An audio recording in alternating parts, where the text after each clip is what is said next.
नमस्कार, मी भगवान वानखेडे. आपण पाहताय पंढरपुरातील सर्वात पहिले YouTube news channel Pandharpur live. आज पंढरपूर तालुक्यातील तुंगत या गावात सरपंच डॉक्टर अमृता आबासाहेब रणदिवे यांनी उपोषण सुरू केलेलं आहे. आमरण उपोषण स्वातंत्र्य दिनीच त्यांनी सुरू केलेलं आहे. आज अधिकारी आमदार अभिजित पाटील आणि सरपंच, उपसरपंच व ग्रामस्थ यांच्या झालेल्या चर्चेनंतर नेमका या उपोषणावर तोडगा काय निघाला आणि विशेष म्हणजे सरपंचांनी नेमकं गावातील दारूबंदी सोबतच अवैध धंद्याच्या विरोधात सुद्धा आवाज उठवलाय.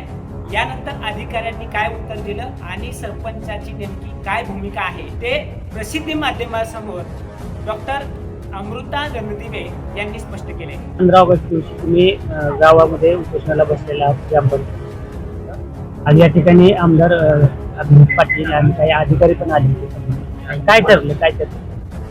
आता आम्ही सकाळी 10 वाजल्यापासून उपोषणा बसलो आहोत आणि आताच आपले माढा विधानसभेच्या आमदार साहेब अभिजितबा पाटील आले. त्यानंतर आपण आमदार साहेबांनी पोलीस डिपार्टमेंट आणि एक्साइज ऑफिसर्स यांना इथे बोलवलं होतं. SP मॅडम पण आल्या होत्या.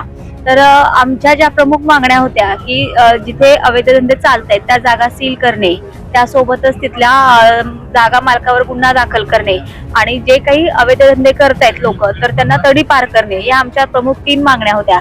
तर आमदार साहेबांसोबत जेव्हा चर्चा झाली तर त्यावेळेस आपण जे काही अधिकारी आहेत, एक्साइज असेल किंवा पोलीस डिपार्टमेंट, त्यांना आम्ही सांगितलेलं आहे. तर त्यांनी त्या पद्धतीने बोललेले आहेत की आम्ही 3 महिन्यामध्ये करून देतो की तुम्हाला इथल्या लोकांना तडीपार करणं, त्यासोबतच 15 दिवसामध्ये सर्व गोष्टी केल्या जातील आणि आज संध्याकाळपर्यंत जिथे दारू विक्री होते किंवा अवैध धंदे होत आहेत त्या जागा सील केल्या जातील असं त्यांनी सांगितलेलं आहे. आणि त्यानंतर मग आम्ही काय तो निर्णय घेऊ. जोपर्यंत लेखी आम्हाला देत नाहीत तोपर्यंत आम्ही त्यावरती निर्णय घेणार नाही. नाही, कारण आतापर्यंत बऱ्याच वेळा तोंडी ते बोललेले आहेत, परंतु जसं बोलले तसं आतापर्यंत कधीच ते भागलेले नाहीत.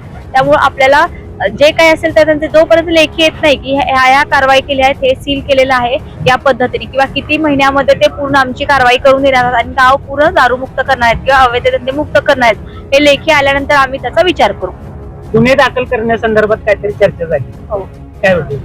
जे काही अवैध धंदे करणारे आहेत त्यांच्यावरती गुन्हे दाखल करणे आणि त्यांना तडीपार करणे हा मेन आपला हेतू होता. तर त्यासाठी ते गुन्हे दाखल करून तडीपार करणार आहेत त्यांना.